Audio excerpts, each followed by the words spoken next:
Boy.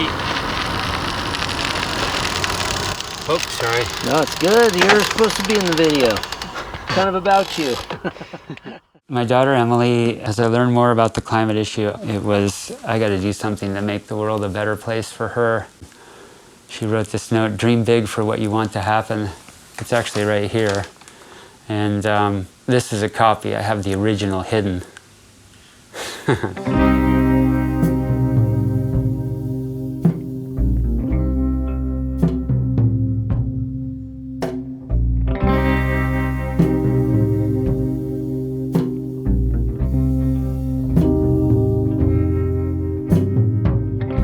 Taking a shower in pure white rain. Don't leave me alone, I forgot my name.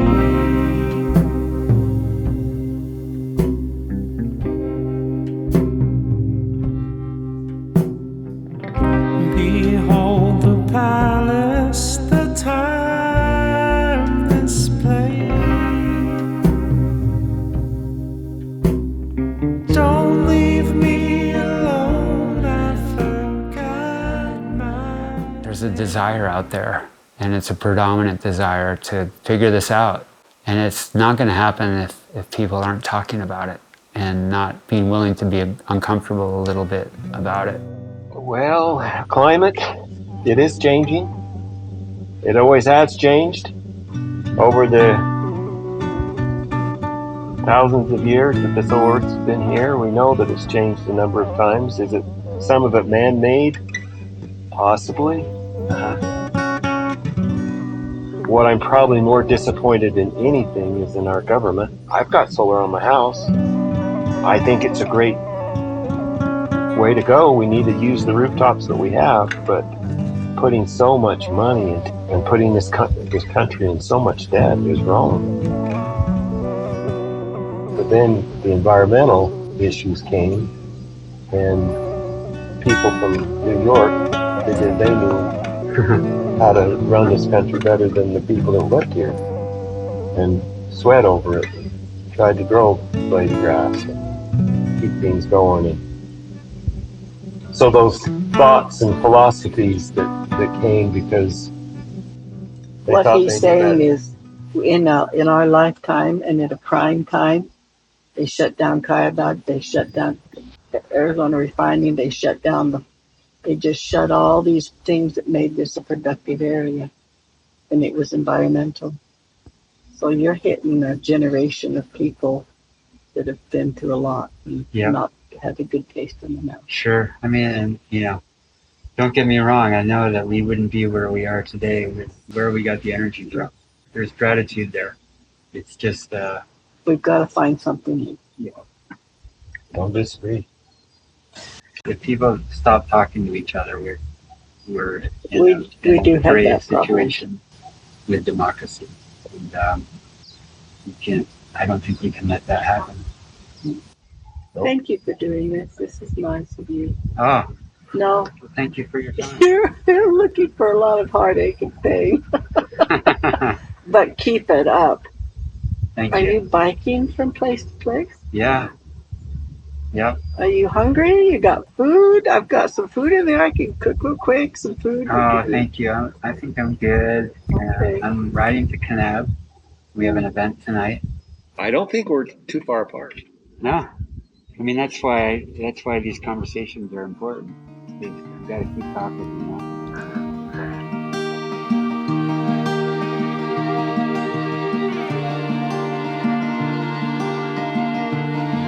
Tried very hard to depoliticize the topic and bring both parties together towards solutions. Our view is that it's too big for one party to solve alone. This is an effort that's going to take decades, and we can't have it on for one Congress and off for the next. Mm-hmm. So we have to bring everybody along. The other thing we place heavy emphasis on in Citizens Climate Lobby is personal relationships. You can't convince anybody of anything unless you have trust with them. It doesn't matter how much command of the facts you have, they won't listen to you. unless they trust you. CCL focuses on climate, but they're also very focused on empowering citizens politically in general. They equip people with the tools to meet with your legislators, take action that you can apply in your own way and feel more empowered as a citizen.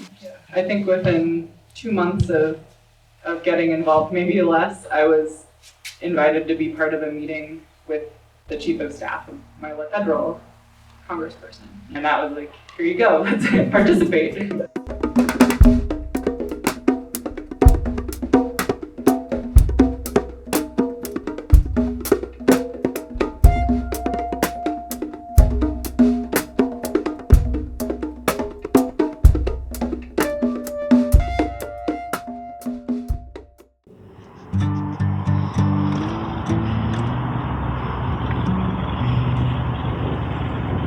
So this is a listening tour to hear what people are saying across the state and what their concerns are. What's your perspective on it? It's all planned. It's planned? Yeah. I mean, there's already countries that there's been seeding in the clouds by the jet stream, by the jets and everything else. Mother Nature, she will show us how insignificant we really are when she's ready. And she'll also take care of herself. I'm not sure spots are not bigger. Somewhat? Sunspots. I'm not sure there's not action that affects us that could be more so than carbon dioxide. Right? If the politics There were clean, you you go. mark up the There spikes. you go. So, but listen to what he just told you. You were asking for data early. He gave you a bunch of data, but I don't know that you heard it. So right now, green and wind energy are at levelized costs are the least expensive. So as the I market don't begins agree to with look that at this data problem- because I'm not sure that data is accurate because Oh, it's, okay, well- it's based on an actual gas price. The first thing I believe is we'd be willing to change our mindset, each of us in our own way. Just be willing to listen to your neighbor, to someone you disagree with, someone you agree with. I think that's a good way to conclude. So, how was it? It was good dialogue. Challenging. Yeah. But hey. What are you're not gonna scream or anything like that, or you're gonna go take a shower? Scream earlier. You did? When I was frustrated before. Okay. So a lot of Got times, it out of me. a lot of times, especially when you're trying to make a movie, the external scream works a lot better. Gotcha. Okay, I'll work on the external. Okay. All right. Last night, after this great event at Utah Tech, up on the stage comes this guy who is the former speaker of the Utah House.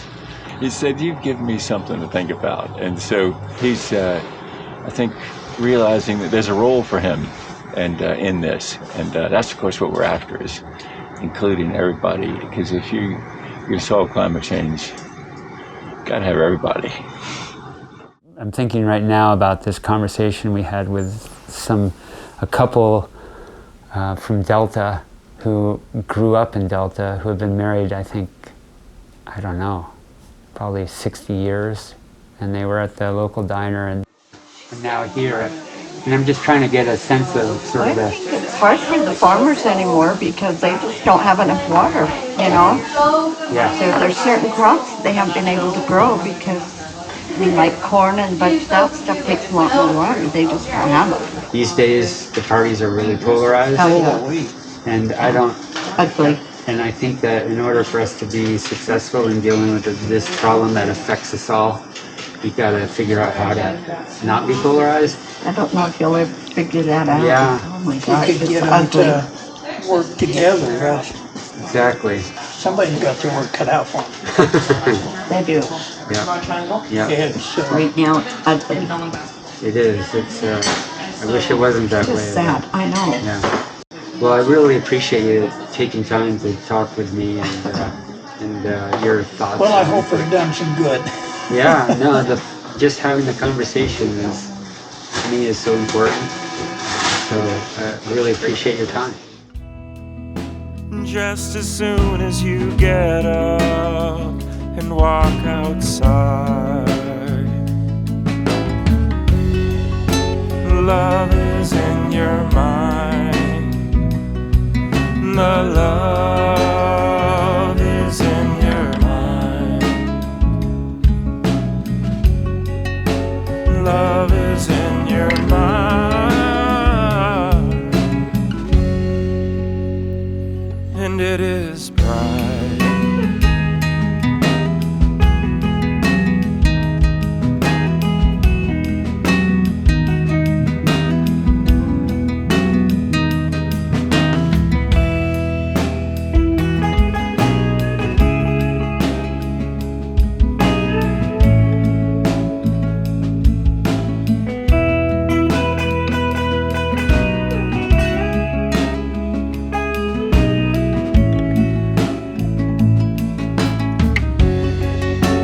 sun is in the sky.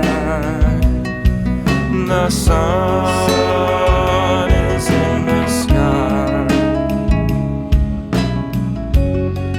The sun is in the sky, and it is bright.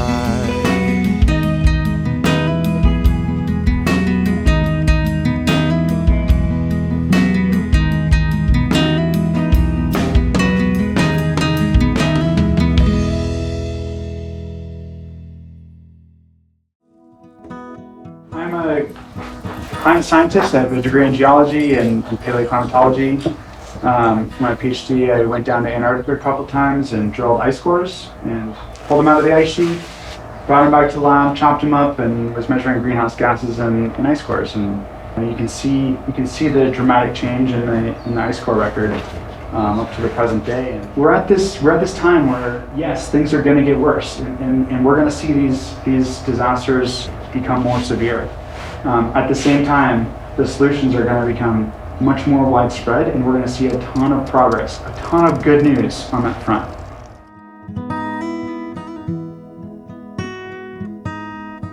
Because of the efforts of concerned citizens, talking to the representatives, talking to those in charge, talking to those in power, there have been some major solutions that are currently being implemented. The last few years have been incredibly exciting. We actually worked with Rocky Mountain Power to pass state law. HB 411 allows us to work with Rocky Mountain Power to actually try to achieve those 100% clean energy goals. We're making a lot of progress. If you're optimistic, it creates the opportunity for more good things to happen. It's critical that we believe in what is possible. We dream big for what we want to happen, and we work towards that. To be able to carry that good energy just creates more opportunity for greater success. For me, going into this uncomfortable space, it's like a course change in my life where it expanded me in a way that I'm really happy for, and I'm grateful for the experience. And I also know that it was one of the hardest things that I've ever done. Keep on moving through the snow. When it gets cold,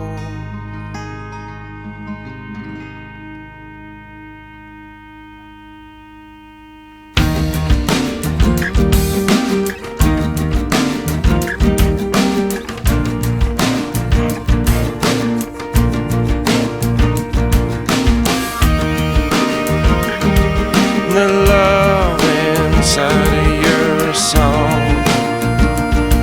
it warms the blood in my bones, it warms the bones in my arm.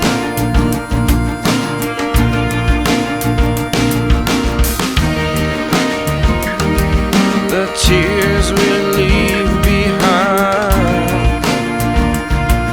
will soon solidify in the perfect worlds of